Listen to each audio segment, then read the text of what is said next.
I can't tell people like, you know, you have to give me respect and all that. So we all know that workplace is like different. Every people are different in their own style and own way. So అది నాకు problem లేదు, నేను work చేశాను, finish చేశాను. So ఇప్పుడు అది ఒక social మీడియాలో అది తీసిన వచ్చి ఒక కాంటెక్స్ట్ ఉంటుంది కదా, చిలక అని ప్యారెట్ అని నాకు తెలుసు, అది ఒక మంచి వర్డ్ అని తెలుసు, బట్ ఏ కాంటెక్స్ట్లో అది యూజ్ చేశారో అని matters, right? So he was literally roasting our promo release అయింది ఆ టైంలో, అది కొంచెం తప్పుగా చెప్పి దాంట్లో నన్ను గురించి అని చెప్పారు. So I was like, you no, I have to stand up for myself. My self-respect is important.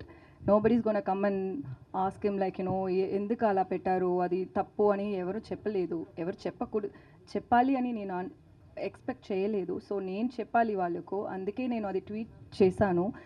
నేను అంతరూ అటెన్షన్ అది తీసుంది అని నేను థింక్ చేయలేదు. నాకేమంటే నాకు వాళ్ళకు రిప్లై చేయాలి, అందుకే నేను చేశాను.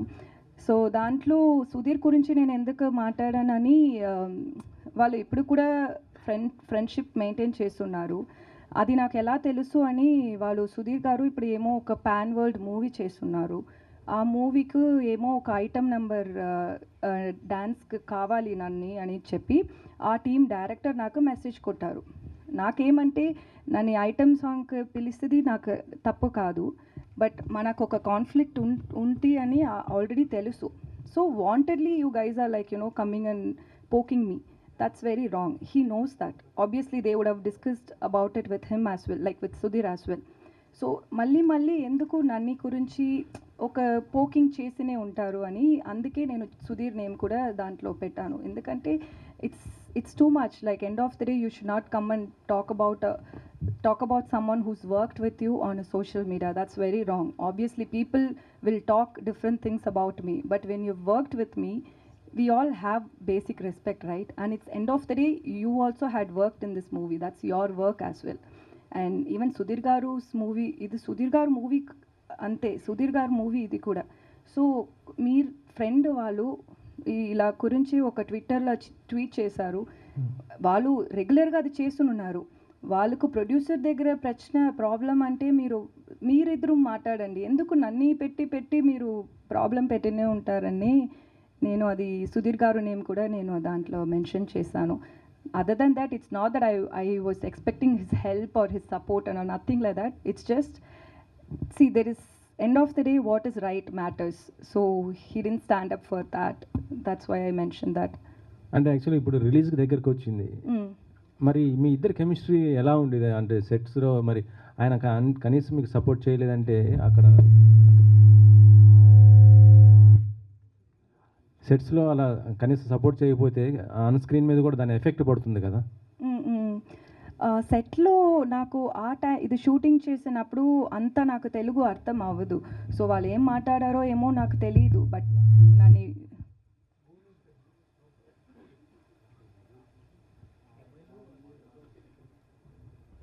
ఓకే.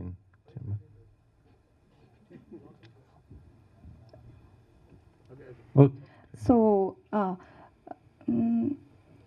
మర్చిపోయాను. వాళ్ళు ఏమేమో అన్ని టైం బుల్లి చేశారు, కొత్తది కదా, ఇండస్ట్రీకి కొత్తది. సో ఏమో బుల్లి చేశారు, బట్ నవ్వినే ఉంటారు. సో ఓకే అని అనుకున్నాను. But when it comes to acting and all, he'll be very serious and I will be very serious. So we had good rapport. For me, I'm honestly saying, I have no issues with the director or with the hero as well. Personal conflicts ఏం లేదు, ఇది movie గురించి ప్రాబ్లమే అంతే. So అది మాత్రమే. But సెట్లో సుధీర్ గారు, he was very nice to me, he was very kind to me. Okay. Producer గారు చెప్పండి. ప్రమోషన్స్కి హీరో సపోర్ట్ చేయట్లేదు అనేసి వినిపిస్తుంది, అది ఎంతవరకు వాస్తవం ఏంటి? సుధీర్ ఈరోజు కూడా రాలేదు. అదే నాకు ఏంటంటే, సుధీర్ గారు చాలా రెస్పాన్సిబుల్ పర్సన్ అనే నేను సినిమా బేసిక్లీ ఆయన హీరోలాగా ఒప్పుకున్నది. ఎందుకంటే ఆయన చాలా కింది నుంచి పైకి వచ్చాడు. ఆయనకి ఎప్పుడు పెట్టలేని బడ్జెట్ పెడుతున్నాము కాబట్టి హీల్ డూ జస్టిఫికేషన్ అనుకొని సెలెక్ట్ చేశాము. ఆయన మంచి ఫ్యామిలీ నుంచి కూడా, వాళ్ళ పేరెంట్స్ మంచి వాళ్ళు, అప్గ్రేవింగ్ మంచిది. సో నేను I'm believing that he'll come. ఎందుకంటే మేము ఎక్కువ రోజులు వెయిట్ చేయలేదు, చాలా రోజులు ఇప్పుడు సినిమాని ఆపి దాన్ని కరెక్ట్ చేసుకొని ఫినిష్ చేయడానికి మాకు టైం పట్టింది. అందులో మళ్ళీ ఇప్పుడు ఛాంబర్లో ఇష్యూ ఉంది, ఆ ఛాంబర్లో వాళ్ళు డిసిషన్ తీసుకునే వరకు నేను ఎక్కువ డిస్క్లోజ్ చేయలేను. So we're waiting for the chamber to take decision. Once it come వచ్చేస్తారు. ఆయనకి ఎందుకంటే ఆ డైరెక్టర్ ఆ టీంతో కొంచెం ఉంటే ఎట్లయినా కొంచెం తీసుకొని డిసిషన్ ఆయనకు కూడా టైం పడుతుంది కాబట్టి we're waiting. We don't have anything against him.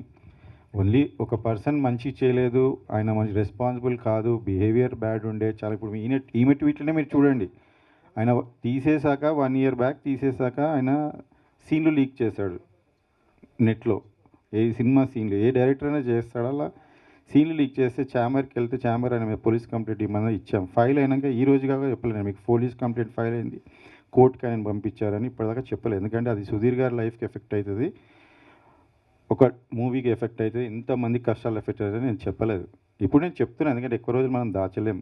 అలాంటివి ఆయన ఒక 1 year కంప్లైంట్ ఇచ్చి మనం అది చేసినా 1 year నుంచి సినిమా ఏ విషయంలోనే ట్రోల్ చేస్తున్నారు మీరు చూడండి. ఇప్పుడు ఈమె విషయంలో ఆ మాట అనడము నేను కూడా అసలు చూసే లోపలే ఆమె రియాక్ట్ అయిపోయింది. ఎందుకంటే she's like that, she's very straight. అదే ఆమె కూడా అదే అంటది. ఇప్పుడు ప్రాబ్లం ఉంటే మీరు ఛాంబర్కి వెళ్ళండి, మీరు డైరెక్టర్ అయితే అలా అసోసియేషన్లో కంప్లైంట్ చేయండి, అట్లయినా మీరు ప్రూవ్ చేసుకుందామంటే ఆయన ఎందులో మెంబర్ కాదు. ఆయన ఇంతకుముందు కూడా 2 సార్లు సినిమాల నుంచి బయటికి పంపించేశారని మీకు ఇంకా దిల్రాజు గారు కూడా ఆయన ఆపి వేరేతో ఫైన్ చేయించుకున్నాడు ఆ ఫస్ట్ మూవీ. సో ఇవన్నీ కూడా అందరికీ తెలుసు ఇండస్ట్రీలో. నేను కొత్తగా చెప్పాల్సిన, అందుకని ఆయన గురించి మాట్లాడి వేస్ట్, కొత్తగా చెప్పాల్సి వేస్ట్. సో నేను రైట్ టైంకి నాకు చాలా సినిమా ఎఫెక్ట్ అవుతుంది, అందులో డబ్బులు పెడతానే ఉన్నాం, సినిమా ముందుకు జరగట్లేదు, డిలే అవుతుంది, చాలా విషయాలు ఉన్నాయి నేను చెప్పాలంటే. అందుకనే ఆపి సుధీర్ గారికి చెప్పి 2 సార్లు చెప్పాను ఆయనకి. ఆయన రిక్వెస్ట్ చేసినప్పుడు మళ్ళీ పెట్టుకున్నాను, మళ్ళీ బడ్జెట్ కూడా ఆయన రిక్వెస్ట్ చేసినందుకు ₹1 కోటి ఎక్కువ కూడా పెంచాను లాస్ట్కి. ఇలాంటివి నేను అన్నీ చేశాను. I'm 100% honest and fair and I believe in God. Everything happens for good. So ఇప్పుడు కూడా ఇది సినిమా చేసుకొని ఇంతవరకు వచ్చామంటే కూడా ఒక స్టేజ్ నుంచి వీఆర్ రియలీ గ్రేట్ఫుల్. అండ్ ఇది ఒకటే చిన్న లాస్ట్ హడిల్ ఇస్ సుధీర్ గారికి తొందరలో వాళ్ళ గురించి తెలుస్తుంది. ఆ తర్వాత ఆయన వస్తాడు, ఛాంబర్ కూడా ఉంది కాబట్టి వాళ్ళ దగ్గర వాళ్ళ ముంగట డిసిషన్ ఉంది కాబట్టి ఐఎమ్ హోపింగ్. ఇప్పుడు నేను ఆయనని మీ మీడియా ద్వారా కూడా నేను ఆయన ఇప్పుడు కోరుకుంటున్నాను, ఇది మీ మూవీ, మీరు యాక్ట్ చేశారు, నాకు మీ మీద ఏమీ లేదు, మీరు కూడా ఛాంబర్లో చెప్పారు శేఖర్ గారితో ఏం లేదని, ప్లీజ్ రండి. ఎందుకంటే ఈ మూవీని రీచ్ చేయడం, ఉన్న మంచి మెసేజ్, మంచి మూవీని ముందు చేసుకోవడంలో మీ పాత్ర కూడా ఉంటే మీకు సంతోషంగా ఉంటుంది. This is the best, I'm telling you, ఆయన క్యారియర్లోనే ఇది బెస్ట్ మూవీ సోఫా. సో ఆయన కూడా పార్ట్ ఆఫ్ దిస్ ఉంటే మాకు సంతోషమే. So I'm hoping that heal consider and he will come soon. Okay, మనకి ఇంకా ముందు ఈవెంట్లు ఉన్నాయి, వస్తారని ఆశిస్తున్నాను. ఓకే, ఇప్పుడు టీజర్ కూడా చూసాము. కాకపోతే టీజర్లో సుధీర్ ఇది జనరల్ వాయిసే ఉంది, అంత అండ్ డబ్బింగ్ ఏం చెప్పలేదా? జనరల్ వాయిస్ మాకు సినిమా మొత్తం మూవీ కొంచెం అడ్వాన్స్ టెక్నాలజీ వాడామండి. అంటే నా ఫ్రెండ్ ఇందులో మీరు ఆ టర్మే కొత్తది అనుకుంటా, సౌండ్ డిజైనర్ అయితే జర్మనీ నుంచి చూసి ఈ మూవీ స్టార్ట్ చేసే ముందు వచ్చి జర్మనీ నుంచి ఒక హాట్స్టార్లో ఒక సిరీస్ చేశాడు. తర్వాత వచ్చి నేను ఇట్లా చేశాను, నీకు డబ్బింగ్ ఇవన్నీ ఖర్చులు తగ్గుతాయంటే నాకు తెలియదు అప్పుడు, ఎందుకంటే మనం జనరల్గా బయట చేయిస్తాం. తర్వాత అట్లానే ఆయన ఇప్పుడే కాదు, మేము స్టార్టింగ్ సాంగ్స్కి ముందే మేము చూసుకుంటున్నప్పుడు సినిమా కూడా అంతా ఆయన క్లీన్ చేసి ఆయన కొత్త టెక్నాలజీ వాడి ఆయన పర్సన్స్ని పెట్టి చేంజ్ చేయాలి. సో జనరల్లీ మనకి అంత అవసరం ఉండదు డబ్బింగ్, కొంచెం న్యాచురల్గా ఉన్న చోట్ల న్యాచురల్గా పెట్టాము. అయితే చాలామంది స్టార్స్ డబ్బింగ్ అట్లనే అయిపోయింది అండ్ మోస్ట్లీ ఆన్ సెట్స్ అయిపోయింది, ఎందుకంటే ఆయన కొత్త ఎక్విప్మెంట్ తెచ్చి వాడింది కాబట్టి మాకు అది హెల్ప్ అయింది. సింక్ సౌండ్లో ఏమైనా చేశారా? I clearly don't know that technology. ఆయన కొత్తగా జర్మనీ నుంచి వాడాడు ఒక 3 పెట్టుకొని. ఈ విల్ నెక్స్ట్ ఈవెంట్కి ఆయన కూడా వస్తాడు, రాహుల్, ఆయన పేరు Rahul Alam. He's working for very big project. నేనే ఫస్ట్ సినిమాలో ఇంట్రడ్యూస్ చేయడం నేనే. So he work for me free. ఆయన ఆ టెక్నాలజీ అడగండి మీరు. ఓకే శేఖర్ గారు, నాకు 2 క్వశ్చన్లు అండి. అంటే కథ మీరు ఫస్ట్ నుంచి ఉన్నారా? కథ డైరెక్టర్ చెప్పినప్పుడు మీరు అంటే కథ మీద ఇంట్రెస్ట్ తోటి సినిమా స్టార్ట్ చేశారా, లేకపోతే సుధీర్ కోసం చేశారా? లేదండి, ఇది ఏమైందంటే నాకు ఒక ప్రొడ్యూసర్ డబ్బులు ఇచ్చేది ఉంటే ఆయన ఆఫీస్కి వెళ్తే ఆయన నాకు అన్న ఒక లైన్ ఉంది, మంచి కథ ఇది, ఒకసారి వినండి అన్న, ఎట్లాగన్నా వచ్చారు కదా అంటే సరే అని విన్నా అంటే ఒక లైన్ చెప్తారు కదా ఫస్ట్ 5-10 minutes ఇలా ఉంటుంది అని. దాని పరంగా బాగానే ఉంది. ఇక హీరోస్ ఎవరు ఏంది అనుకుంటున్నారంటే ఈయన రైటరు, ఆయన అంటే ఆయనను చూశాను ఫస్ట్. ఆయన నరేష్ అనగానే నేను డెఫినెట్గా ఆయనకు ఫస్ట్ మూవీ ప్రాబ్లం అయింది అది లేదన్నా ఆయన కథనే కథ తీసుకొని మనం వేరే డైరెక్టర్తో చేద్దాం అన్నాడు. సరేనా వేరే డైరెక్టర్ ఓకే అనుకొని మేము కూడా ఏమన్నా సరే లైన్ ఇది సో ఎట్లా ఇది మీరు చెప్పింది కదా ఫస్ట్ హాఫ్ సెకండ్ హాఫ్ అంటే సార్ నేను ఒక 45 ఏమంటారు దాన్ని మినిట్స్ అంతనే రాశాను, ఇంకా మిగతాది మీరు రైటర్స్ని ఇస్తే నేను కూర్చొని డెవలప్ చేసి ఇస్తాను ఒక 20 డేస్లో అన్నారు. అంటే సరే నేను ఆలోచించి చెప్తా 2 డేస్ తర్వాత మరి హీరో అనుకుంటున్నారు అది ఇది అని అంటే డైరెక్టర్ని వేరే వాళ్ళని కల్పించారు. ఆ డైరెక్టర్స్ కూడా కొత్తోళ్ళు, నేను ఇంతకుముందు కొత్తోళ్ళతో వర్క్ చేసి నాకు ఒక ఇబ్బంది అయితే నేను వద్దులే అని నేను ఆలోచిస్తున్న టైంలో హీరో అంటే ఇంక ముగ్గురు ఆప్షన్స్ ఉండే, ఇద్దరు పెద్దోళ్ళు ఉండే, ఈయన సుధీర్ గారు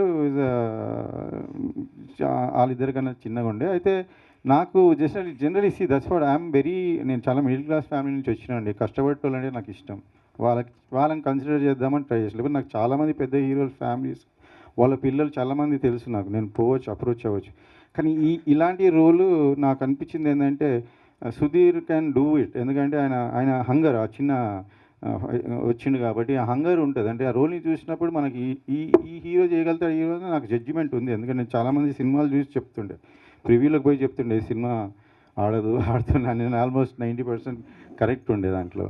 సో నేను అట్లా సుధీర్ గారు అనగానే నేను ఓకే అన్న, ఆయనకి ఇది స్టోరీ నచ్చిందని ఆయన కూడా ఇంట్రెస్ట్ ఉండే ఓకే అని ఇంకా అప్పుడు మీరు చెప్తూ 40% స్టోరీ ఉంది, 40% స్టోరీ తోటి మేము ఓకే చేసాం అంటున్నారు. అంటే సుధీర్ కూడా హీరోగా వచ్చినప్పుడు కూడా అంతే లైనే సార్, లైనే సుధీర్ కూడా లైనే ఫుల్ లేదు ఫుల్ స్క్రిప్ట్ లేదు. అది ఒక స్కామ్ అయింది సార్, నాతో స్కామ్ అయింది. అది ఏమైందంటే సుధీర్ యాక్చువల్లీ ఆ ప్రొడ్యూసర్స్కి డేట్స్ ఇచ్చాడంట, అది ఈ ప్రొడ్యూసర్కి ఎన్ని సినిమాలు చెప్పినా ఆయన నచ్చలేదంట. ఈ